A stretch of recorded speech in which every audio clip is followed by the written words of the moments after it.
What's going on, guys? My name is Al De Niro, and welcome to episode 2 of my 13 Reasons Why Season 2 review. Jesus Christ, that is going to be hard to say. I might just stop saying that. Apologies that this is like so long after I did episode 1. I still intend on doing the whole thing the whole way through. It's just I started a new job, which is kind of a thing that I say on my channel like every 6 months or something. But it's hard for me to just figure out like what to do with my downtime and how to allocate the downtime that I have according to the series that I want to do and the things that I want to do in my life and things like that. So this may be a little bit slower than it was with season 1, but I think I did season 1 like 4 or 5 months after season 1 actually came out on Netflix. So either way, hopefully you guys are still with me and you're still gonna listen or whatever. If not, if people are like not really that interested in it, I may just do an overall review because for reasons that I'll get into maybe at the end of the episode, I'm finding this a lot more difficult to do than season 1. I think there's like a lot going on the screen in this season, and I'm just not sure it's translating very well. It kind of reminds me a little bit of The Last Jedi, the Star Wars movie, which I really did enjoy, but there were times where it was very busy and there was a lot of things going on at once within the movie, and this feels like that. They keep adding these extra layers that I don't really think are necessary. Like when you consider the fact that this is a series, this is a like this entire construct of the series of 13 Reasons Why, like it didn't even really need a season 2, but they've given us season 2, and it's basically like 4 seasons worth of material that they're trying to cram into each hour-long episode, and I don't think every episode was an hour long in season 1, but I've just finished watching season 2, and it took me 3 different attempts to watch it, and it's not necessarily because I'm not enjoying the show or anything like that. It's just it's very full on, and I think you'll see that in the notes that I've taken, how there's so many of them. It's very all over the place. But the episode opens with Hannah and Clay talking, and he's trying to figure out like what her being there means. Is she a projection of his subconscious? Is she a figment of some kind of survivor's guilt that he's experiencing? Is she a result of his mental illness that he had, or that we learned that he was diagnosed with in season 1? Or is she simply a ghost? Probably not, but we learn a little bit more about that as the episode goes on. Hannah asks if he doesn't care about her anymore, which I think is kind of that's like baseline evidence that she is really just his guilty conscience eating away at him. And that makes sense, right? Like, the kids in this show are supposed to be very young. Obviously, some of them are played by 37-year-old males who have a criminal record. But even so, that was about Tony, by the way. But even so, like, so they're young characters and they have a lot going on in their lives. And I think when you're young, like particularly in your teens, every bad thing that happens is like such an amplification compared to when you're older. And I think a lot of life events and stuff like that you deal with a lot better when you're older because you're less intense about everything. You're less emotive about everything.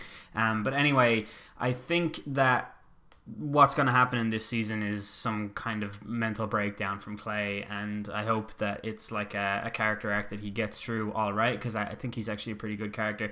But Clay picks up Clay picks up the photo from episode 1, and it's the one that says Hannah wasn't the only one. And I have to say, I was embarrassingly confused by this when I watched episode 1.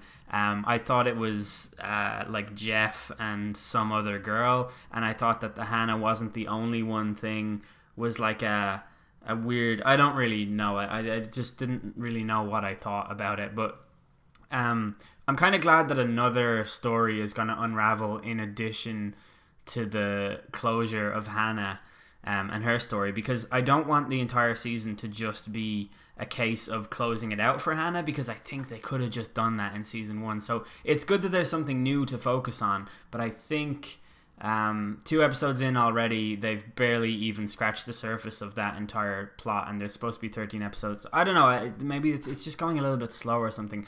But it's interesting to note that this episode is centered around Courtney and her telling her story, which, you know, reveals a secret about her. Obviously, she, as they say in the LGBT community, she comes out of the closet.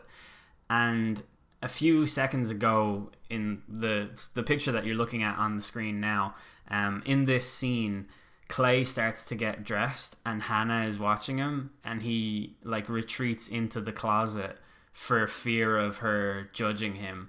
And that's like, I mean, it's very easy, it's very straightforward, but it's good symbolism, because right before he does that, or right after he does that, Courtney starts talking, and there's this little scene where Courtney's dads are implying that she's smitten by a guy named Mikey, and Courtney narrates the line, "And the truth doesn't matter anyway," as if to say, like, they just somehow don't even accept that she's also gay. It's kind of weird, but there's an interesting subplot. Like, if that's the angle that they choose, it's good, because usually that storyline is done in reverse, where there's a straight parent that's really anxious about their kid being gay, and this is like two gay parents being completely oblivious to their daughter being gay. And I don't know why, but I think that that's kind of interesting. I like new angles in TV shows that are not predictable, and I think as much as this show is like a very easy show to watch in terms of the cinematography and stuff like that, it's not predictable. And that's kind of good about it. So we then find out that Bryce has offered his lawyer's services to Zach, which is obviously, you know, he's trying to grease the wheels and get his house in order and get all his ducks in a row. And it's just a smart play from the master scumlord villain of this show that he is. We see Jessica arriving at the steps of the court. I don't think she's going there to testify. I think she's just turning up. I'm not too sure. She may be called to testify and she's not sure yet. Bryce is there with Chloe and they're eating each other's faces, and they have the same kind of masking tape that was used to seal the mouth of the sex doll that was left at her house the night before. And she's like so close to exploding, but then she doesn't. She's got that like military precision that you see in like the character from Dead Man's Shoes or something like that, where she's just someone that's not going to give up until her master plan comes to fruition. But it doesn't actually seem as though she has a plan, so I'm not really sure. We also get introduced to a new character called Nina, who approaches Jessica in the hallway. They kind of just chit-chat about nothing really. Clay asks Tyler about Polaroids, and if he knows the people who are in the picture, the mysterious picture that says Hannah wasn't the only one. And we learned that they're like two older people who used to go to that school, which I guess is going to have huge importance when it comes to the court case, because it's going to prove that this school has been negligent before, and that there's precedent for all of these things. This is not new ground that they're treading over with Hannah. I'd like to see them delve into this story a little bit more. Like, I feel like they've already laid the foundations for what's to come, and they should kind of just start knocking that out. I don't know. But we get to see Mr. Porter actually teaching a class, and it's very, very weird.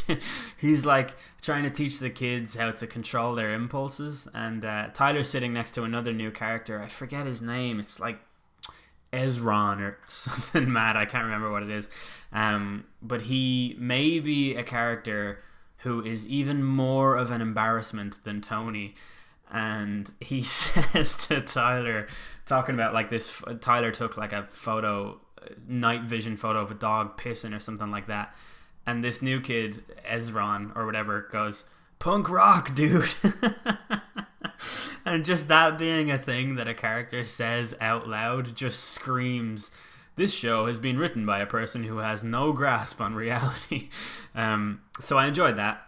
There are a lot of scenes involving Courtney and the defense, and the defense is like seriously doing the worst job in the world here. I don't mean like that they're bad at what they're doing, but what they're doing is so horrible. They're arguing that Hannah tried to take advantage of Courtney because Hannah actually liked her and not the other way around, and Courtney absolutely refutes this claim and kind of paints Hannah in a very positive light, which is again like a nice swerve, because it makes it seem as though Courtney's going to buckle under the pressure, because she wasn't exactly a very good character. I mean, good in the good versus evil sense in season 1. Like, she definitely was willing to sacrifice things to protect herself.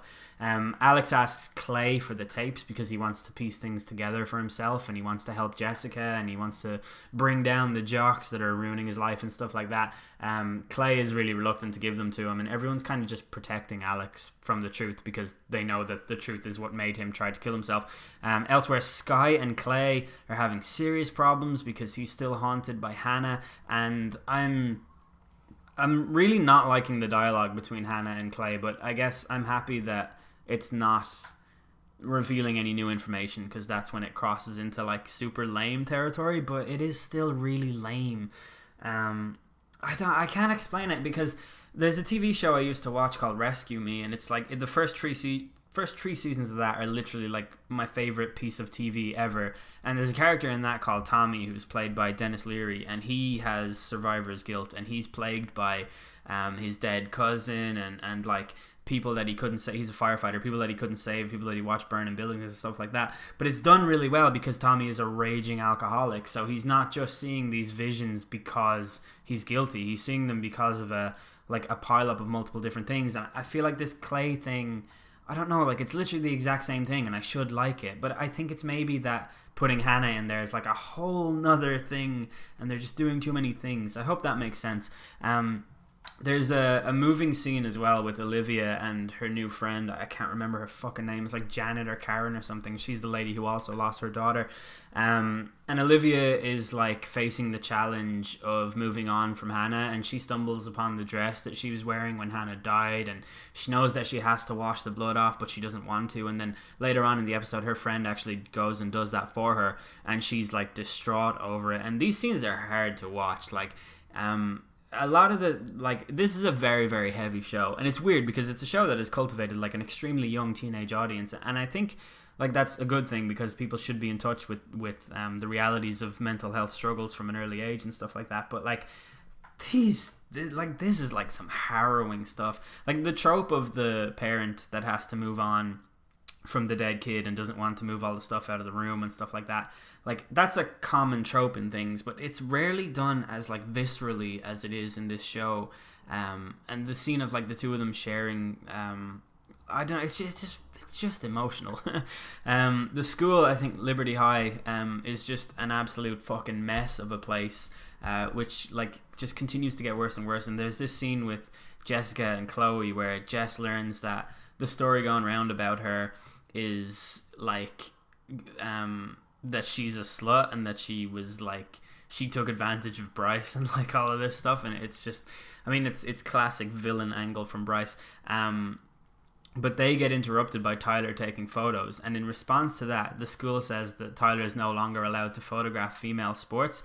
And this is like, man, like there's a line here, so like Tyler is absolutely 100% a creepy weirdo, but with the right guidance, he could absolutely become a functioning member of society and free from his demons. Like, Tyler's the kind of guy who really just needs to read Jordan Peterson's book, and then he'll probably be like, alright. He's like, he could make YouTube videos about what a loser he used to be and stuff like that.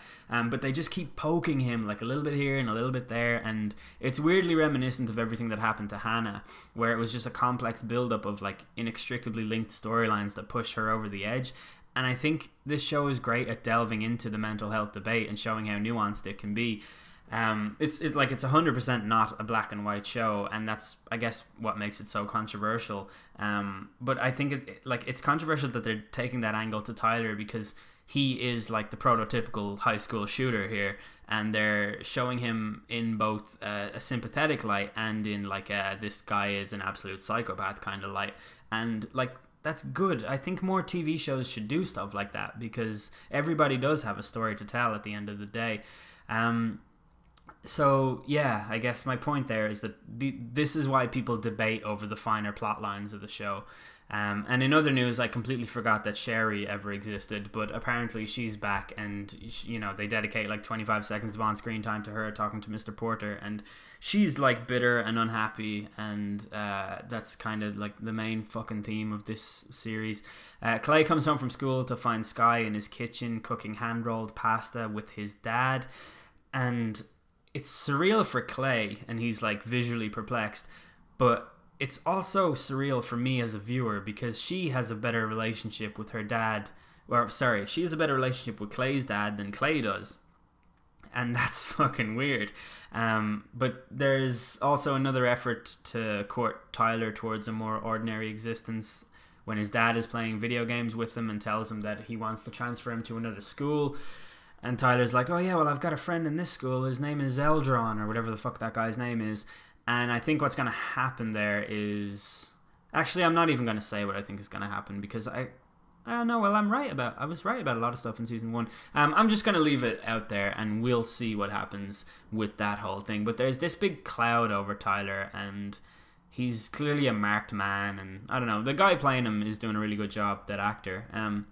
Courtney's dads are trying to understand lesbianism by watching the staples of lesbian movie culture, from Desert Hearts, which is like seen as the most iconic lesbian movie of all time, to this film called Blue is the Warmest Color, which is actually on Netflix, and it's a French movie about a girl called Adele, and it's a really good coming of age movie, but it's really hard to watch because at times it's basically porn. And the idea of her watching that with her two dads is really troubling, and I can't figure out why. I think it's because the two of them, from what little screen time they've had so far, we understand that they're kind of awkward and sensitive like guys, and they would just freak out while watching some of the scenes in that movie, and that would have great comedic value. But again, I like the subversion of the usual tropes here and stuff like that. And then there's another awkward scene where Sky is basically attempting to give Clay a hand job, and they abandon their food in the middle of dinner to go upstairs and have sex. But it's a weird show sometimes, and seeing Clay unable to perform is also just weird. And it's just weird watching this shit and talking about this, to be honest. Then we get like this great moment of Tony punching a punching bag as part of his anger management program in accordance with his probation.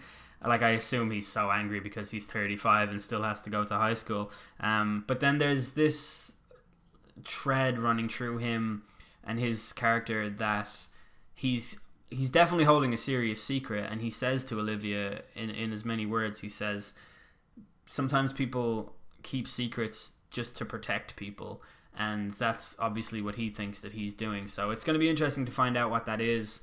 Whatever that secret is, we don't know, but we'll find out obviously as the season goes on.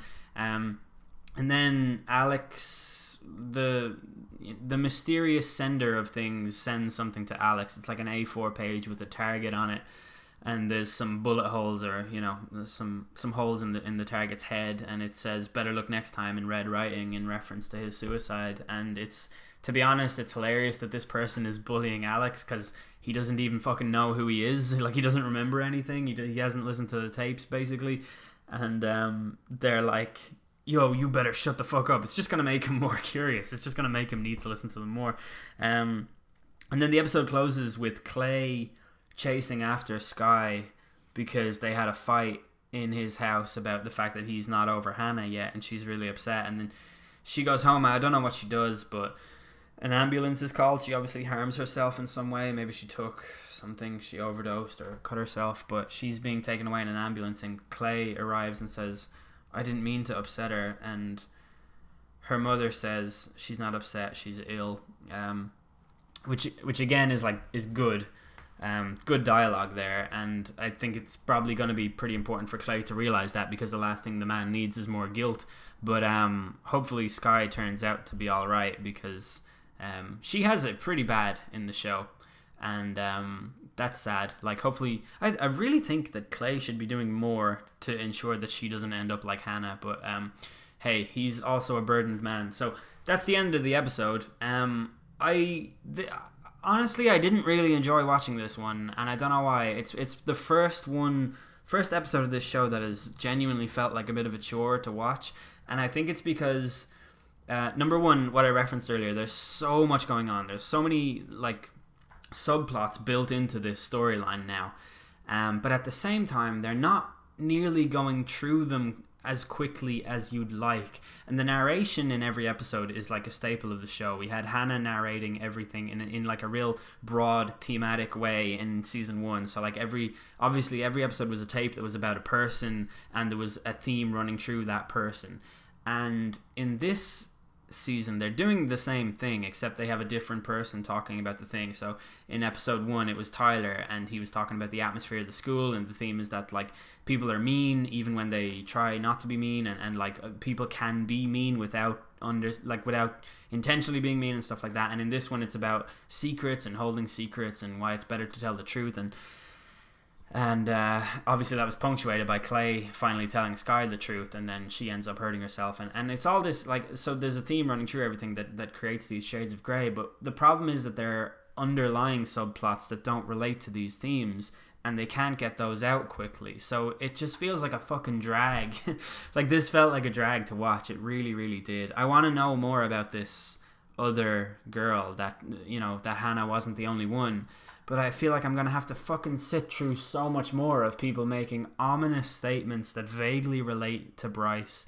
Like, they're not nearly getting to the justice for Hannah thing quickly enough, and they're not even exploring the other thing quickly enough. And those are the two main pieces of bait to make you watch this season.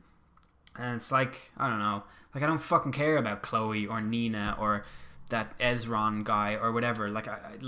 I just want to see Bryce get his comeuppance, and now that there's a new storyline, I'd like to see how that unfolds. And so far they haven't done anything to tie the two things together or put these new characters into those storylines. Like, they haven't weaved it in well enough. And I don't really think I explained myself very well there, but there's a very obvious inertia in this show going forward, and I hope that that episode 3 is a little bit better than this one. So overall, I'm giving this one like a 5.5 because I had to watch it in 3 different sittings, and I still like the show. I still think it's a great show. I still think it's really well done. I just think that they've created a problem for themselves with the writing, and it's going to be difficult to watch. But anyways, hopefully you guys enjoyed this. If you did, leave a like or whatever. Let me know if you'd rather I just watch the rest of the thing and just do a review for the whole season in general. Or I could even maybe do a podcast with someone else where we talk about the finer plot details. Because just recalling it like this, I think it worked very well for season 1. I'm not sure it's going to work so well in this season. But anyway, let's see what happens. But do leave a comment or like, tweet me, fucking whatever. I've been El Dinero. Thanks for listening.